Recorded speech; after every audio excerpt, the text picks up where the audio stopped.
నమస్తే, welcome to Avani news network. ఈ మధ్యకాలంలో బీజేపీ అమిత్ షా నాయకత్వంలో దేశంలోని అన్ని పార్టీలను విచ్ఛిన్నం చేసి పార్టీల్లోని ఎంపీలను మొత్తం తన వైపు లాక్కునే ప్రయత్నం చేస్తున్నది. చాలా చోట్ల సక్సెస్ కూడా అవుతున్నది. గత వీడియోలో చెప్పినట్టు అమిత్ షా చేతుల్లో, బీజేపీ చేతుల్లో ఈడీ, సిబిఐ, ఇన్కమ్ ట్యాక్స్, కోర్టులు, ఎన్నికల కమిషన్ ఇన్ని ఉన్నాయి కాబట్టి బెదిరించి, భయపెట్టి, బతిమిలాడి, డబ్బుల ఆశ చూపి అనేక రకాలుగా దాన భేద దండోపాయాలతో ఎంపీలను తన వైపు లాక్కుంటున్నది. గతంలో డీలిమిటేషన్ బిల్లు తెచ్చి ఓడిపోయింది కాబట్టి ఎట్లయినా చేసి మళ్ళీ డీలిమిటేషన్ బిల్లు తీసుకురావాలి, సక్సెస్ కావాలి, దానికి తగ్గ మెజారిటీ ఎన్డీఏకు కల్పించుకోవాలి అంటే మిగతా పార్టీలోని ఎంపీలందరినీ లాక్కొని తన దగ్గర పెట్టుకోవాలి. తనకు వ్యతిరేకంగా ఓట్లేసిన, గతంలో డీలిమిటేషన్ బిల్లుకు వ్యతిరేకంగా ఓట్లేసిన ఎంపీలందరినీ బెదిరించి, లేకపోతే డబ్బులు ఇచ్చి, భయపెట్టి, రకరకాల పద్ధతులతో తన వైపు లాక్కోవాలి. అలాగా మొదట ఆప్ ఎంపీలతో స్టార్ట్ చేసింది. రాఘవ్ చెడ్డా ఆయనతో పాటు 6-7 ఎంపీలతో స్టార్ట్ అయింది. తర్వాత బెంగాల్లో టీఎంసీ 20 మంది ఎంపీలను డైరెక్ట్గా బీజేపీలో చేర్చుకోకుండా అదొక కుట్ర ఇంకొక పార్టీలో చేర్పించి Nationalist citizens party of India, NCPI, అది ఎవరికి తెలియని పార్టీ, అసలు ఉన్నదో లేదో కూడా తెలియదు, అలాంటి పార్టీలో చేర్పించి ఎన్డీఏకి సపోర్ట్. దానితోనే ఆగకుండా ఇప్పుడు మళ్ళీ మహారాష్ట్రలోని శివసేన మీద పడ్డది. శివసేన ఉద్ధవ్ ఠాక్రే వర్గం మీద పడ్డది. అలాగే ఎన్సిపి శరద్ పవార్ వర్గం మీద పడ్డది. ఇంకా చాలామంది మీద కూడా రేపు పడుతుంది, అది జరుగుతుంది. అది శివసేనని ఆల్రెడీ ఒకసారి చీల్చింది, ఎన్సిపిని ఆల్రెడీ ఒకసారి చీల్చింది, ఈసారి మళ్ళీ శివసేనని చీల్చే ప్రయత్నం చేస్తున్నది. ఇలా చీల్చి బెంగాల్లో పద్ధతిలాగానే బెంగాల్ వాళ్ళు 20 మంది నేషనల్ సిటిజన్ పార్టీలో చేరినట్టే ఇప్పుడు చీలిన వాళ్ళందరినీ శివసేన షిండే వర్గంలో చేరుస్తుంది. ఎన్డీఏలో భాగంగా షిండే వర్గంలో చేర్చాలి. అట్లా 6 ఎంపీలు శివసేన ఉద్ధవ్ వర్గం నుంచి 6 ఎంపీలు షిండే వర్గంలో చేరబోతున్నారు. రేపమొప్ప చేరుతారు. ఒక్కొక్కరికి 50 కోట్లు ఇస్తున్నారనే వార్తలు కూడా వస్తున్నాయి. 50 కోట్లు. అంతేకాకుండా వాళ్ళకి కావాల్సిన అనేక పనులు, కాంట్రాక్టులు, వాళ్ళకి ఏ పని అంటే ఆ పని, అవన్నీ పనులు చేస్తూ 50 కోట్ల రూపాయలు ఒక్కొక్కళ్ళకు క్యాష్ వెంటనే ఇస్తున్నట్టు కూడా ఆరోపణలు వచ్చాయి.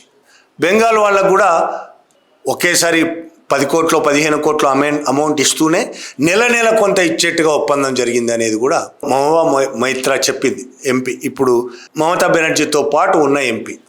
ఆమె ఆరోపణ కూడా చేసింది. అది మహారాష్ట్రలో ఈ నేపథ్యంలో జరుగుతున్న కుట్ర నేపథ్యంలో అది ఆపరేషన్ టైగర్ అని పేరు పెట్టారు దానికి బీజేపీ వాళ్ళు. ఆపరేషన్ టైగర్లో భాగంగా 6 శివసేన ఉద్ధవ్ ఠాక్రే వర్గానికి సంబంధించిన వాళ్ళు తీసుకెళ్ళి షిండే వర్గంలో కలుపుతారు. అది షిండే వర్గం చేసిన ప్లాను కాదు, బీజేపీ చేసిన ప్లాను.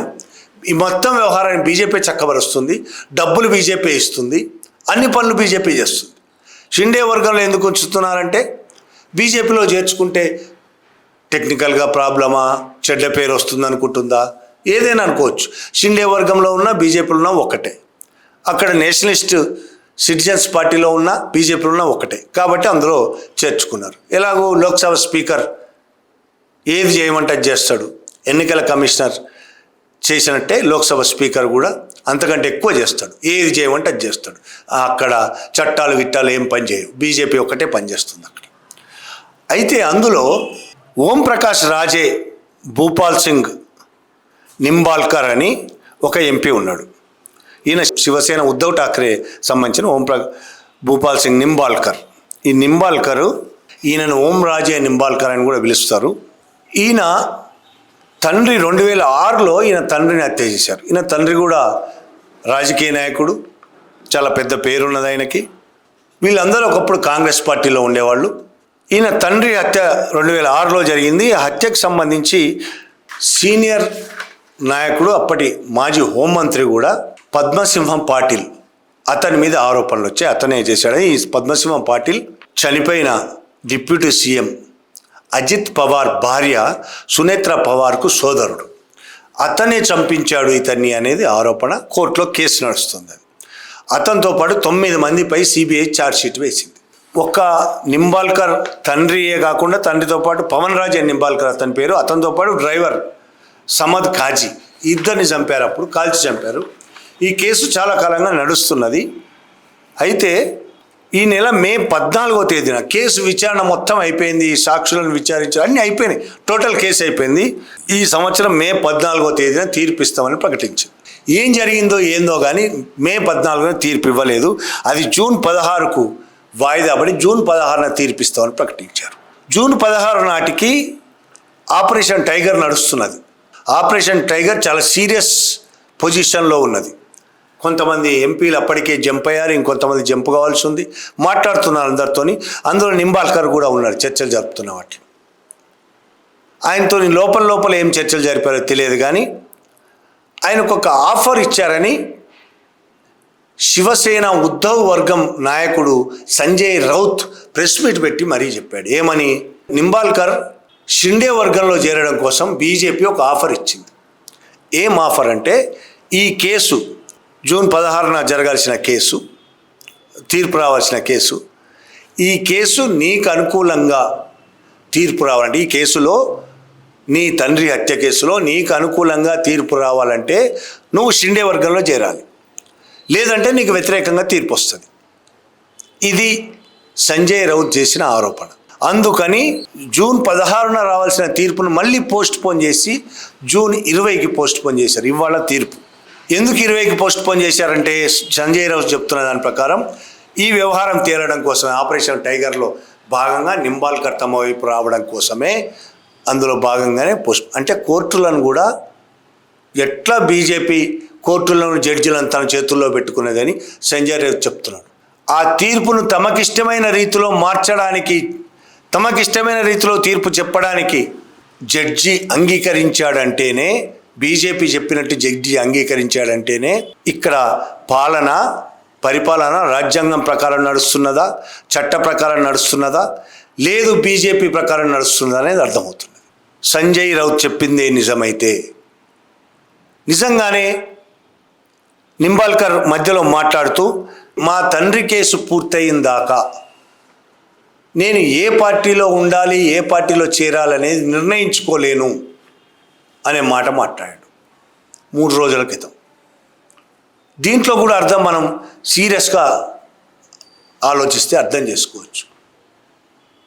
ఈయనతో అప్పటికే చర్చల్లో ఉన్నారు బీజేపీ వాళ్ళు.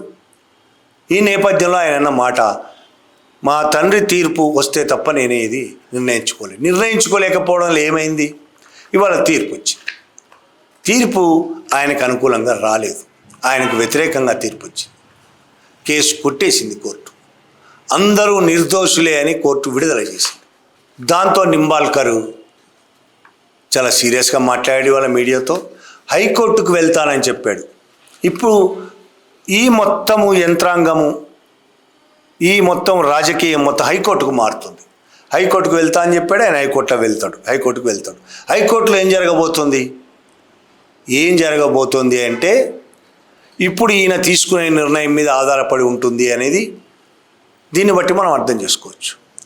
ఆయన శివసేన ఉద్ధవ్ ఠాక్రే వర్గంలో ఉంటాడా, జంపై షిండే వర్గంలోకి పోతాడా అనే నిర్ణయాన్ని బట్టి ఆయన తండ్రి మీద తీర్పు రేపు హైకోర్టులో నిర్ణయం అవుతుందని ఇప్పుడు సంజయ్ రౌత్ మాట్లాడిన దాన్ని బట్టి మనం అర్థం చేసుకోవచ్చు. ఆయన ఏమన్నాడు? ఇప్పుడు వెంటనే ఏ నిర్ణయం తీసుకోలేను, నియోజకవర్గానికి వెళ్ళి ప్రజలతో మాట్లాడిన తర్వాతనే నేను ఒక నిర్ణయం తీసుకుంటాను. ఏ టైం అయితే ఆయన తీసుకోబోతున్నాడో ఆ టైంలో చర్చలు పూర్తవుతాయి. బీజేపీకి నింబాల్కర్కు మధ్య చర్చలు పూర్తవుతాయి. 1 ఆర్థిక వ్యవహారాలు చర్చలు పూర్తవచ్చు, 2 వర్క్స్కి సంబంధించిన చర్చలు పూర్తవచ్చు, 3 ఆయన రేపు హైకోర్టుకు వెళ్తే ఆ కేసుకు సంబంధించి తీర్పు ఏమొస్తుందనే దాని మీద కూడా ఒక నిర్ణయానికి రావచ్చు. దీన్ని బట్టి రేపు ఆయన చేరతాడా లేదా అనేది డిసైడ్ అయి ఉంటుంది. చేరకపోతే ఏం జరుగుతుంది? షిండే వర్గంలో చేరకపోతే ఏమవుతుంది, షిండే వర్గంలో చేరితే ఏమవుతుంది, నేను చెప్పక్కర్లేదు ఏమవుతుందో. ఇంతవరకు మనం మాట్లాడిన దాన్ని బట్టి, సంజయ్ రౌత్ మాట్లాడిన దాన్ని బట్టి మనకు అర్థమవుతున్నాయి. దీన్ని బట్టి సంజయ్ రౌత్ మాట్లాడిన దాన్ని బట్టి కానీ, దేశంలో నడుస్తున్న వ్యవహారాలను చూస్తే కూడా ఇవాళ వ్యవస్థలన్నీ గతంలో చాలాసార్లు నేను చెప్పినట్టు సిబిఐ, ఈడీ, ఎన్నికల కమిషన్, ఇన్కమ్ ట్యాక్స్, ఎన్ఐఏ వీటన్నిటితో పాటు కోర్టులు కూడా బీజేపీ చేతుల్లో బందీలై ఉన్నాయి అనేది అర్థమవుతున్నది. Thank you very much.